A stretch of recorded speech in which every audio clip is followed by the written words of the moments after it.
Bismillahirrahmanirrahim. Assalamualaikum warahmatullahi wabarakatuh. Salam guru penggerak. Saya Endang Fitrianingsih, calon guru penggerak angkatan ke-9 dari SMP IT Anida, Kota Lubuk Linggau. Modul 1.1 Koneksi antar materi, kesimpulan dan refleksi pemikiran Ki Hajar Dewantara.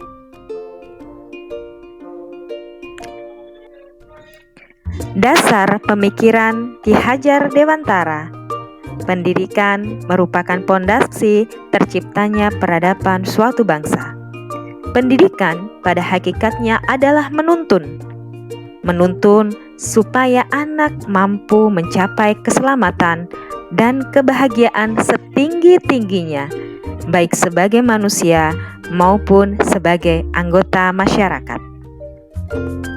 Menurut Ki Hajar Dewantara, menuntun itu ada 3. Yang pertama, Ingarso Sungtulodo, di mana di depan pendidik menjadi teladan bagi murid. Ingmadya Mangunkarsa, di tengah pendidik membangun semangat siswa. Tutwuri Handayani, di belakang pendidik memberikan dorongan pada murid. Sedangkan Pengajaran adalah bagian dari pendidikan.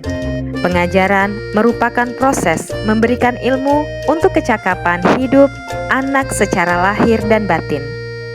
Menyampaikan pengetahuan untuk mempertajam akal sehingga dapat menumbuhkan pemikiran kritis. Dasar pemikiran Ki Hajar Dewantara yang lainnya yaitu kodrat bermain.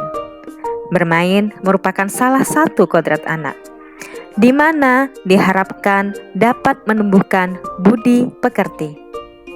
Yang termasuk dalam budi yaitu cipta, rasa, dan karsa. Sedangkan pekerti yaitu tenaga maupun raga. Pendidikan itu menghamba pada sang anak.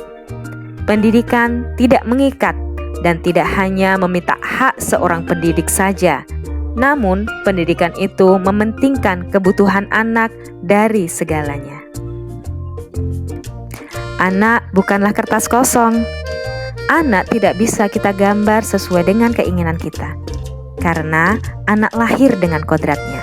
Tugas kita adalah menuntunnya dengan memfasilitasi anak untuk menebalkan garis-garis samar yang sudah terbentuk pada diri sang anak. Kodrat anak itu meliputi kodrat alam dan kodrat zaman. Kodrat alam yang berupa sifat dan bentuk, kemudian kodrat zaman yang berisikan tentang isi dan irama. Mendidik memberikan setulus hati dan seikhlas-ikhlasnya. Begitulah catatan dan tali Ki Hajar Dewantara. Apa yang Anda percaya tentang murid dan pembelajaran sebelum Anda mempelajari bab 1? Sebelum mempelajari modul 1.1, yang saya pahami tentang murid dan pembelajaran adalah bahwa murid hanya sebagai objek dalam proses pembelajaran, sehingga pembelajaran masih berpusat pada guru. Murid itu harus memiliki kemampuan yang sama antara satu anak dan anak yang lainnya.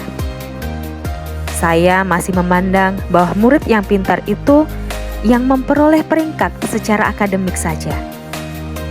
Murid itu harus duduk, diam, mendengarkan, dan patuh. Sedangkan pembelajaran itu, yaitu ketika guru yang mempunyai segalanya, semuanya berpusat pada guru. Pembelajaran hanya sekedar mencari capaian KKM. Pembelajaran itu yang penting anak hafal, anak paham. Pembelajaran itu dari masa ke masa caranya sama, sehingga tak urung saya sering menerapkan pembelajaran yang pernah saya dapatkan di tahun 80-an.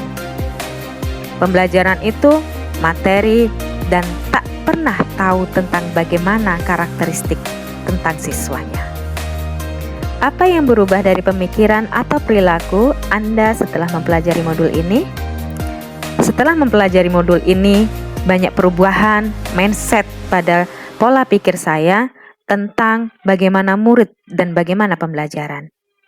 Setelah belajar tentang modul ini, perubahan yang saya rasakan yaitu yang pertama, saya memandang murid sebagai subjek dalam proses pembelajaran atau juga yang disebut dengan student center. Setiap murid memiliki kodrat alamnya masing-masing. Kita tidak bisa menyamakan antara murid dengan satu dengan murid yang lainnya. Setiap murid itu berprestasi dan unggul dalam bidangnya masing-masing. Mereka punya kelebihan, mereka punya karakteristik masing-masing. Dalam pembelajaran, guru itu sebagai fasilitator yang memfasilitasi apa yang dibutuhkan oleh peserta didiknya. Pembelajaran itu sesuai dengan karakteristik siswanya. Kemudian, pembelajaran itu menuntun, bukan menuntut. Pembelajaran itu harus memperhatikan kodrat zaman, sehingga tak layak ketika kita harus menerapkan apa yang pernah kita dapatkan dahulu dan kita pakai untuk sekarang. Anak-anak tidak boleh ketinggalan dengan kemajuan zaman dan teknologi. Dalam pembelajaran, kita menghamba pada anak. Kita memfasilitasi apa yang dibutuhkan oleh anak untuk mencapai tujuan dari pembelajaran itu. Pembelajaran itu harus menyenangkan. Tidak harus anak duduk diam dan tidak boleh berekspresi, tapi pembelajaran adalah hal yang dirindukan karena mereka melakukannya dengan hal yang menyenangkan. Pembelajaran itu harus menyeluruh, sehingga tidak hanya terpatok pada angka, tidak hanya terpatok pada materi, tapi meliputi aspek-aspek pembelajaran seperti kognitif, afektif, psikomotorik, spiritual, sosial, dan budaya.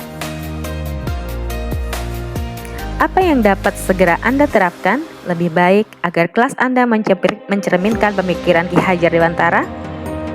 Yang segera dapat saya terapkan dalam pembelajaran di kelas antara lain yaitu merancang pembelajaran yang interaktif dan menyenangkan, menerapkan pembelajaran student center, kemudian pembelajaran memperhatikan kodrat alam dan kodrat zaman, melakukan pembelajaran dengan menuntun, bukan menuntut. Kemudian, saya akan berusaha untuk mengenali karakteristik siswa, memberikan kebebasan kepada siswa untuk berekspresi dan berkreasi. Yang ingin pun saya terapkan, saya akan mengajarkan pada diri saya bahwa mengajar dengan ikhlas dan setulus hati. Demikian koneksi antar materi modul 1.1.